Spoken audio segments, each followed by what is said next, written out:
अच्छा, जगन्नाथ जी के विषय में एक बहुत विशेष बात सुनो। श्री जगन्नाथ महाप्रभु को सब प्रिय है, बस एक भाव छोड़ के।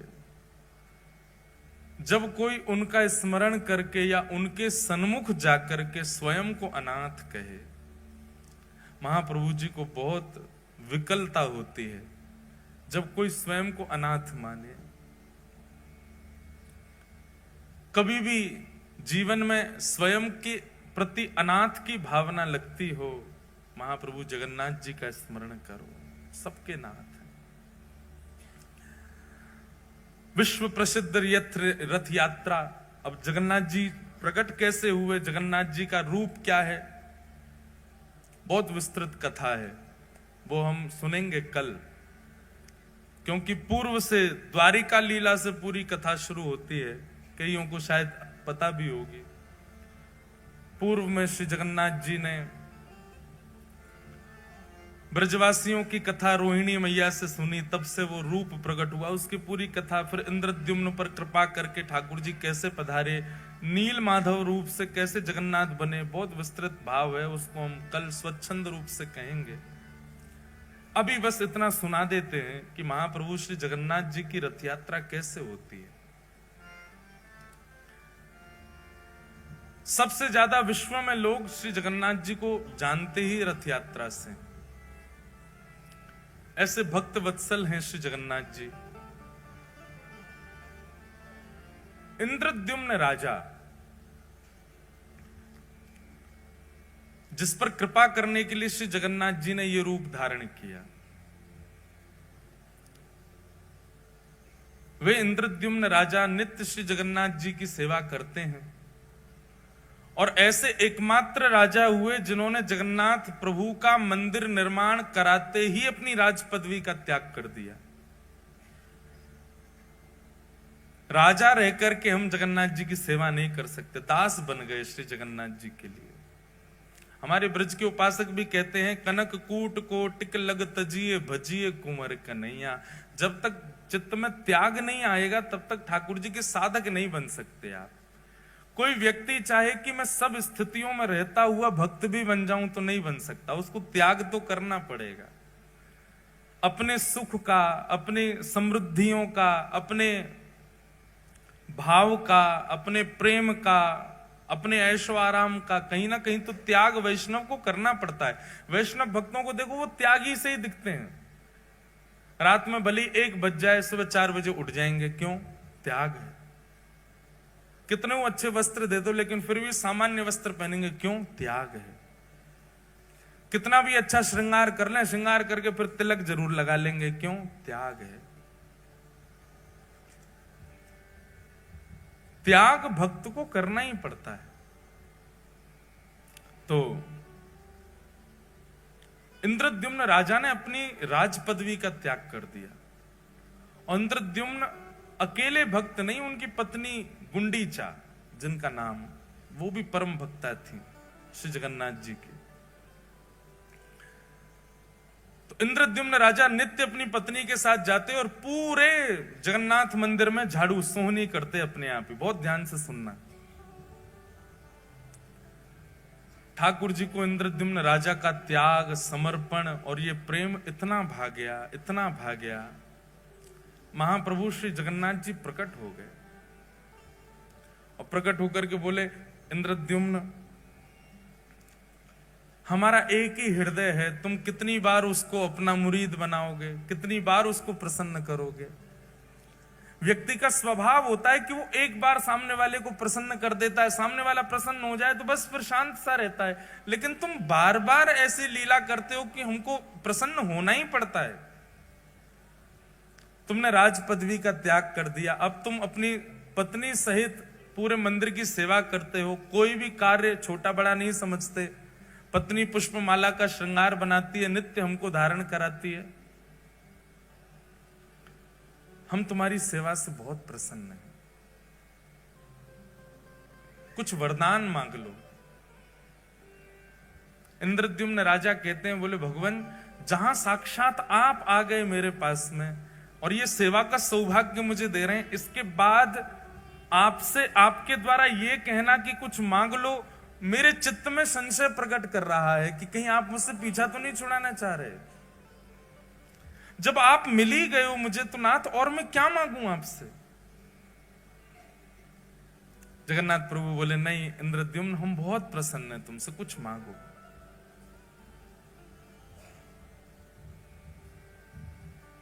तब इंद्रद्युम्न ने ऐसा वरदान मांगा कि श्री जगन्नाथ जी के नेत्र सजल हो गए। उसने कहा, बोले भगवान, यत्र तत्र, अभी भी मैं जगन्नाथपुरी में जब चलता हूं ना तो लोग बाग कह देते हैं, ओहो वो राजा जा रहा है जिसने जगन्नाथ जी का मंदिर बनवाया। और सत्य माने महाप्रभु, जब कोई कहता है कि मैंने मंदिर बनवाया, उस समय इतनी पीड़ा वेदना होती है कि प्राण त्याग दूं। नाथ, बहुत ध्यानपूर्वक सुनिएगा, ऐसे ही नहीं प्रकट हो जाते हैं ठाकुर जी किसी के यहां। उसकी स्थिति देखो पहले कैसी थी। इंद्रद्युम्न राजा कहता है, बोले नाथ, यत्र तत्र कोई भी कह देता है वो राजा जा रहा है जिसने मंदिर बनवाया। मैं आपसे प्रार्थना करना चाहता हूं, अगर मेरा वंश आगे बढ़ा तो मेरे वंश में आने वाले बालक, मेरे उन होने वाले उनके भी बालक, पर पौत्र, पर पौत्र, पर पौत्र, और कभी ना कभी कोई ना कोई तो बालक ये कह देगा कि हमारे पूर्वजों ने मंदिर बनवाया। इसलिए आप ऐसी कृपा कीजिए, अनुग्रह कीजिए कि मेरा वंश बढ़े ही ना, कोई ये ना कह दे कभी कि हमारे पूर्वज ने मंदिर बनवाया। मैं आपसे यही वरदान चाहता हूं।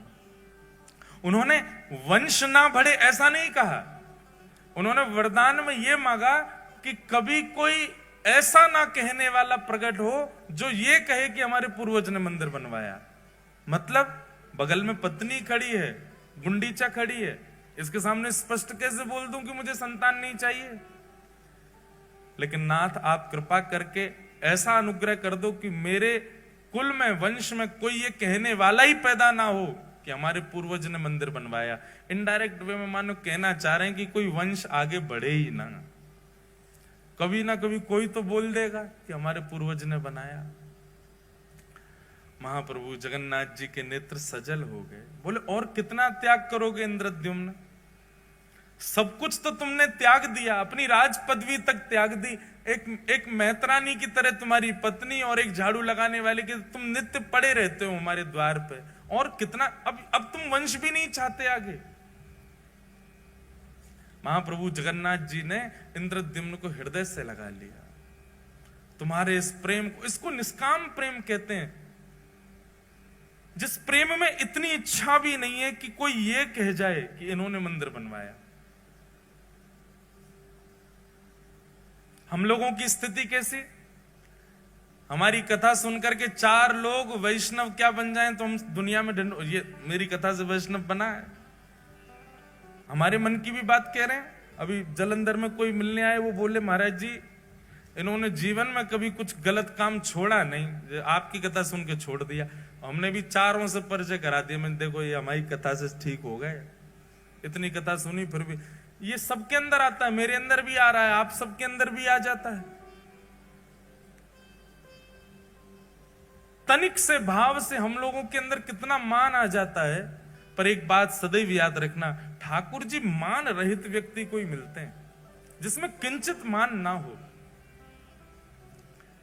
इंद्रद्युम्न ने कहा, मैं अपने वंश की जिम्मेवारी नहीं ले सकता कि कोई ये बात कह जाएगा कि हमारे पूर्वज ने मंदिर बनवाया था, इसलिए नाथ मेरे वंश में कोई ये कहने वाला पैदा ही ना हो। इसका मतलब वंश ही ना बढ़े, मुझको ही बस मेरे बाद ही वंश समाप्त कर दो मेरा। ऐसा मांगने वाला एकमात्र पृथ्वी पर इंद्रद्युम्न राजा हुआ। इंद्रद्युम्न को तो हृदय से लगा लिया, लेकिन बगल में खड़ी हुई गुंडीचा समझ गई। महाप्रभु मेरे पति हो ना हो, आपसे वंश वर्धन ना हो ये मांग रहे हैं। इनकी प्रसन्नता, आपकी प्रसन्नता देख करके मुझे लगता है कि इनका भाव आप समझ गए और आप भी उसमें राजी हैं। पर नाथ, मैं एक मां हूं, मेरे अंदर वात्सल्य भाव है, मेरे अंदर करुणा है, मेरे अंदर लाड़ है, प्यार है, स्नेह है, दुलार है, मैं वो किसको अर्पित करूंगी अगर वंश में कोई बालक ना हुआ तो? आपने उनकी इच्छा पूरी कर दी, पर मेरी इच्छा कैसे पूरी होगी? मेरे अंदर तो वात्सल्यता हिलोरे ले रही है, वो कहां जाएगी नाथ? इंद्रद्युम्न की बात सुनकर के तो जगन्नाथ जी के नेत्र सजल हुए, पर गुंडीचा की बात सुनकर के तो जगन्नाथ जी फूट फूट के रोए और हृदय से लगा लिया गुंडीचा को। बोले मैं तुम दोनों की कामना पूरी करूंगा। इंद्रद्युम्न की कामना तो मैं ये पूरी करूंगा कि तुम्हारा वंश ना ही बढ़ेगा, और तुम्हारी कामना मैं ये पूरी करूंगा कि तुम्हारे वात्सल्य का भाजन मैं तुम्हारा लाला बन करके रहूंगा सदा के लिए। आज के बाद इंद्रद्युम्न तुम्हारा स्वामी मैं हूं और गुंडीचा तुम्हारा लाला मैं हूं, तुम्हारा पुत्र हूं। जगन्नाथ जी अंक में भर गए और महाराज वर्णन आता है वाणी जी में कि जैसे ही जगन्नाथ भगवान ने गुंडीचा को हृदय से लगाया, गुंडीचा के पयोधर से अपने आप ही दुग्ध प्रकट हो गया और जगन्नाथ जी अधर पर धारण करके उसको पीने लगे। उसके बाद गुंडीचा को कभी भी गुंडीचा नहीं कहा, रानी नहीं कहा, ठाकुर जी हमेशा मैया बोलते थे। भगवान श्री कृष्ण की 3 ही मैया हैं पृथ्वी पर, देवकी मैया, यशोदा मैया और गुंडीचा मैया। बोले बस मुझे एक अनुमति देना। क्या? मैं जगन्नाथ हूं, आपने मुझे जगत का नाथ बना दिया, पूरा विश्व मेरे पास आएगा।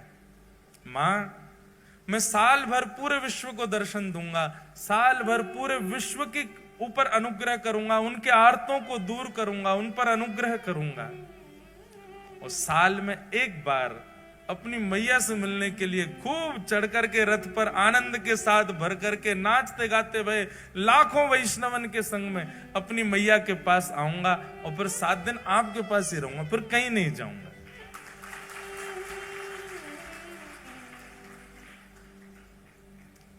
गुंडीचा प्रसन्न हो गई और जगन्नाथ प्रभु को एक बालक की तरह पुचकारने लगी, एक बालक की तरह आशीष देने लगी। जाओ पूरे विश्व का मंगल करो लाला। गुंडीचा वापस अपने भवन में जाकर के रहने लगी। जगन्नाथ भगवान पूरे साल भर दर्शन देते हैं पूरे विश्व को, जगत के स्वामी नाथ बन करके खड़े रहते हैं। लेकिन जैसे ही घड़ी आती है स्नान पूर्णिमा के 15 दिन बाद रथ पर आरूढ़ होकर के अपनी मैया के पास जाने की, जगन्नाथ भगवान नन्हे से बालक जैसे बन जाते हैं। इतना विशाल स्वरूप है ठाकुर जी का, लेकिन ब्रह्म वेदी से उतर करके और महाराज फिर अपने श्री मंदिर से ऐसे उछल उछल करके सब पंडा पुजारियों के कंधा पे ऐसे हाथ धर के उछल उछल करके ठाकुर जी जाते। मैं अपनी मैया से मिलने जा रहा हूं, मैं अपनी मैया के पास जा रहा हूं। पंडा पुजारी बोलते हैं कि कई बार तो श्री जगन्नाथ भगवान इतने आनंद में भर जाते हैं कि यूं पड़ जाते हैं, नीचे 2-4 पंडा दब जाते हैं ठाकुर जी के, ऐसे आनंद में भर जाते, कभी नीचे गिरे कभी पीछे गिरे और ऐसे हिलोरें लेते हुए आहा सालवेग स्तुति करता है जगन्नाथ भगवान की जब वे जाते हैं गुंडीचा के लिए। अहे नील शैल प्रबल मत्तावरण प्रबल मत्तावरण मुआरत नलनी बनकु करदनन अहे नील शैल। निताई गौर परिवार वालों, आप लोगों ने ऐसे विषय में मुझे बैठा दिया है, अब मेरा मन हो रहा है कि मैं 7 दिन की कथा कर दूं। और सच बता रहे, हृदय इतना भर रहा है जगन्नाथ जी को याद करके।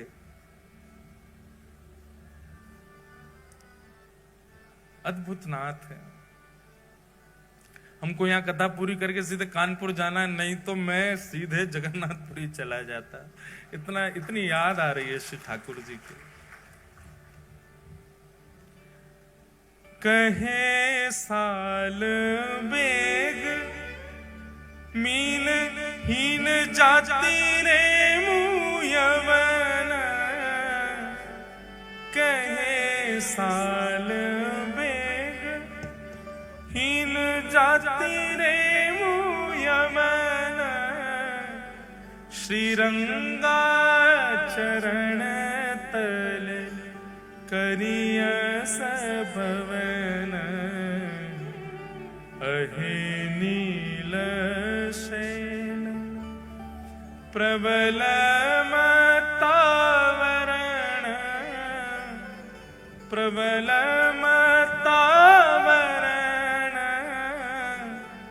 मुआरत नलनी बनकु कर दलन, अहे नील शैल। कथा सुनेंगे हम एक दिन। सालवेग एक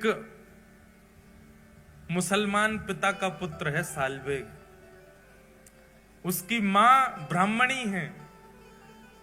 हठ पूर्वक एक क्रूर राजा के सेनापति ने एक ब्राह्मण कन्या का हरण कर लिया और हरण करके बलपूर्वक गर्भाधान कर दिया, और तब गर्भ से जन्म लेता है सालवेग, कालवेग का बेटा सालवेग। मां मन में विचार करती है कि अब मेरे साथ जो हुआ सो हुआ, लेकिन कम से कम मैं अपने पुत्र को भगवत भक्त तो बना दूं। अपने पति से छुपा छुपा करके श्री जगन्नाथ जी की मधुर रस चर्चा कथा सुनाती है। सालवेग धीरे धीरे बड़ा होने लगा। एक दिन गांव के बहुत सारे वैष्णव बैलगाड़ियों में बैठ करके जा रहे थे। सालवेग ने मां से पूछा, ये सब कहां जा रहे हैं? तब मां ने बताया, जिन जगन्नाथ जी की कथा तो सुनता है ना रात्रि में, वही जगन्नाथ रथ में आरूढ़ होकर के अपनी मैया से मिलने जा रहे हैं सालवेग, और उनको अपनी मां तक ले जाने के लिए सब वैष्णव इकट्ठे हो रहे हैं। सालवेग कहता है, मां मुझे भी दर्शन करना है श्री जगन्नाथ जी का।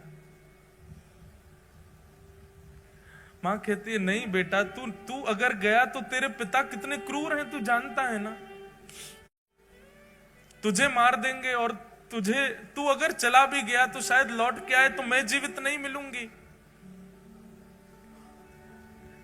तू एक काम करना, यहीं से जगन्नाथ का स्मरण कर ले। तू तो जानता है ना, तूने तो बचपन से सुना है उनका स्वरूप कैसा है। उनके रथ का नाम बता जल्दी। सालवेग कहता है, नंदी घोष। मैया के घर का नाम बता जल्दी। बोले, गुंडीचा। भैया का नाम बता। बोले, बलभद्र भैया। तो सब तो जानता है, तो यहीं बैठ के स्मरण कर लेना उनका। अब तू जाने की अनुमति तुझको नहीं दे सकती मैं। तब सालवेग अपने घर की छत पे ही बैठ गया है, और वहीं से ही जगन्नाथ जी की दिशा में खड़े होकर के ये स्तुति गाता है। वो क्या कहता है अपनी स्तुति में? शब्द उड़िया भाषा के हैं पर इतने सुंदर हैं। अरे नीलाचल पर्वत के मतवाले हाथी जगन्नाथ,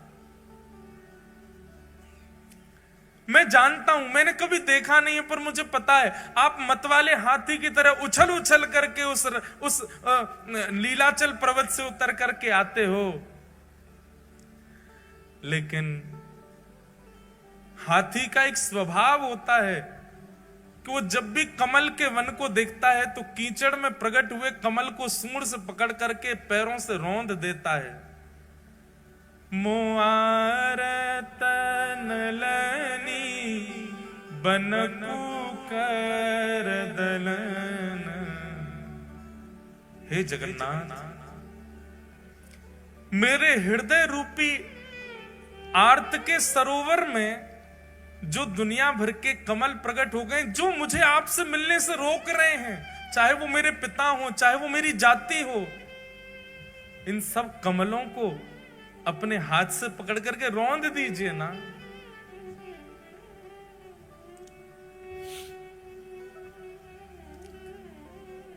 गजराज चिंता कल थाई घोर जले न, गजराज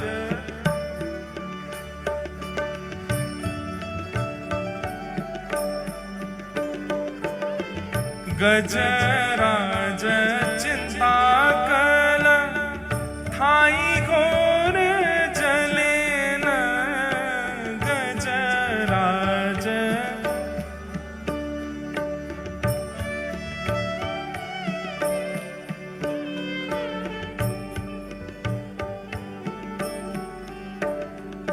अहे नील शैल, भैया जल्दी खोलो सब, और सालबेग की स्तुति सब मेरे साथ गाओ। उड़िया में मत खोल लेना, नहीं तो समझ में नहीं आएगा। अहे नील शैल,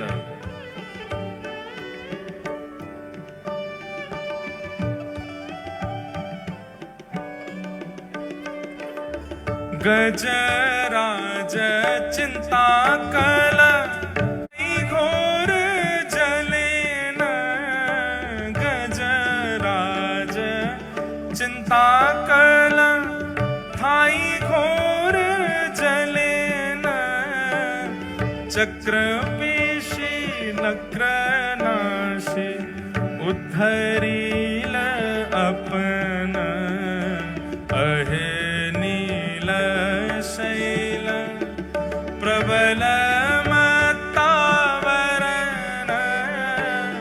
प्रबल मत्तावरण, मुआरत नलनी बनकु कर दलन, अहे नील शैल प्रबल मत्तावरण, प्रबल मत्तावरण, मुआरत नलनी बनकु कर दलन, अहे नील शैल। गजराज चिंता कर रहा था मेरी तरह कि अरे मैं तो जानवर हूं, मुझ पर कृपा कैसे करेंगे ठाकुर जी। वो भी मेरी तरह चिंतित हुआ था अपनी जाति को लेकर, प्रजाति को लेकर के, जैसे मैं चिंतित हो रहा हूं कि मैं कालबेग का बेटा हूं, मैं मुसलमान हूं, मेरी मां मुझे जाने नहीं दे रही है। ऐसे ही चिंता में पड़ा था गजराज। लेकिन नाथ आपने क्या किया? चक्र पेशी नक्र नाशी उद्धरील अपन। आप तुरंत सुदर्शन चक्र लेकर के गए और उसके पैर को अपने मुख में लेकर के बैठे, ग्राह का वध करके आपने उस पर कृपा कर दी। लेकिन उस पर तो कर दी, मुझ पे कब करोगे महाराज? श्री जगन्नाथ जी जैसे ही पहुंडी करते हुए आए और आकर के अपने रथ पर विराजमान हुए, कोसों दूर से गा रहे सालवेग का स्वर श्री जगन्नाथ जी के कान में आने लगा। लाखों की तादाद में वैष्णव श्री जगन्नाथ जी के रथ को खींच रहे हैं। आज जगन्नाथ जी का रथोत्सव हो रहा है, सब लेकर के मैया के पास जा रहे हैं जगन्नाथ जी को। लेकिन सालवेग की स्तुति सुनकर के श्री जगन्नाथ जी ने अपना रथ वहीं रोक दिया। खींच खींच करके पसीना पसीना हो गए सब, लेकिन तस से मस नहीं हुआ जगन्नाथ जी का रथ। उस समय के गजपति, मतलब राजा को, जगन्नाथपुरी के राजा को गजपति कहते। गजपति दौड़ करके गया, महाप्रभु जी के सामने प्रणाम किया। आज्ञा करें महाप्रभु, क्या अपराध बन गया? आपका रथ क्यों नहीं चल रहा है? जगन्नाथ महाप्रभु गजपति से आज भी बात करते हैं, आज भी दर्शन देते हैं गजपति को। गजपति को आज्ञा करते हुए जगन्नाथ जी बोले, आज की रथ यात्रा में वैष्णव नहीं आए? गजपति बोला, नाथ जहां तक दृष्टि घुमाओगे सिर ही सिर दिख रहे हैं, इतने वैष्णव तो हैं। बोले, मुझे दिखाई नहीं दे रहे हैं। मुझे तो केवल एक स्वर सुनाई दे रहा है, अहे नील शैल प्रबल मत्तावरण मोआरत नलनी बनकु कर दलन। एक नन्हा सा बालक सालबेग अपनी छत पर खड़ा खड़ा मुझे याद कर रहा है, अभी इसी वक्त उसको जगन्नाथपुरी बुलवाओ, तब तक मेरा रथ आगे नहीं बढ़ेगा। वो आकर का स्पर्श करेगा तभी रथ बढ़ेगा। गजपति ने सेना बुलाई, सेना लेकर के गए महाराज, किलोमीटरों दूर, 2 दिन तो पहुंचने में लगे। सालबेग के घर गए, उसके पिता ने खूब रोकने का प्रयास किया, इतनी सैन्य बल गया था महाराज, सबने दूर किया और एक पालकी में सुंदर मां के सहित सालबेग को बिठाया और लेकर के पालकी में नाचते गाते हुए लेकर के जगन्नाथपुरी आए। लाखों करोड़ों वैष्णव आस लगा रहे हैं, रथ तो खिंचे ही नहीं रहा है। तभी उस सभा में उन लाखों करोड़ों वैष्णवों के बीच में एक चेतना जगी, सब जय जयकार करने लगे। क्या देखते हैं, पालकी पर नन्हा सा बालक सालबेग बैठ करके आ रहा है। भैया सब सालबेग के पुष्प बरसाने लगे। सालबेग तो अचंभित है, वो विचार ही नहीं कर पा रहा ये हुआ क्या। और जैसे ही उस मार्ग में पहुंचा है जहां नंदी घोष रथ खड़ा है, सालबेग ने पहली बार नेत्र खोल करके सामने देखा तो नंदी घोष रथ के ऊपर बैठे जगन्नाथ जी झूम रहे हैं, उछल रहे हैं, आनंद में भर रहे हैं, इतने प्रसन्न हो रहे हैं महाप्रभु जगन्नाथ। और बार बार गजपति को इशारा कर रहे हैं, बोले इतनी देर मत लगाओ, उसको जल्दी लेके आओ, मेरे हृदय से ला करके लगा दो इसको। यहां सालबेग रथ के ऊपर चढ़ रहा है और श्री जगन्नाथ जी झूम झूम करके मचल मचल करके अपनी बाहें फैला करके खड़े हैं, ले आओ इसको मेरे हृदय से लगा दो। पैर रख कहीं रहा है, जा कहीं रहा है, उसकी तो स्थिति विचित्र हो गई सालबेग की।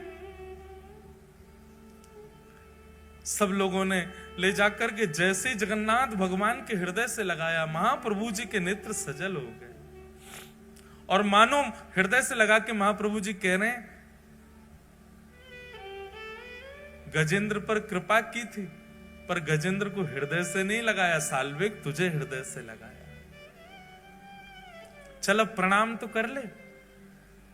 सालबेग तो फूट फूट के रो रहा है, कितने कृपालु हैं नाथ, कितने दयालु हैं जगन्नाथ। सालबेग ने थोड़ा पीछे हट करके जैसे ही दंडवत प्रणाम किया, सब भक्त प्रतीक्षा करते रहे लेकिन सालबेग उठा नहीं और वहीं सालबेग ने अपने प्राण त्याग दिए, श्री जगन्नाथ जी में ही विलीन हो गए। ये बंधुओं वर्षों पुरानी कथा है, पर आज भी महाप्रभु जगन्नाथ जी जब गुंडीचा जाते हैं, सालबेग की समाधि पर आज भी जगन्नाथ जी का रथ रुकता है और आज भी सालबेग की स्मृति में कुछ पंडा पुजारी वहां सालबेग को याद करके इस स्तुति को सुनाते हैं और आज भी अनुभव होता है जब सालबेग की स्तुति गाई जाती है, श्री जगन्नाथ जी थोड़े थोड़े झूम जाते हैं। आज भी सालबेग का स्मरण करके श्री महाप्रभु जी आनंदित हो जाते हैं। बोलो जगन्नाथ महाप्रभु की।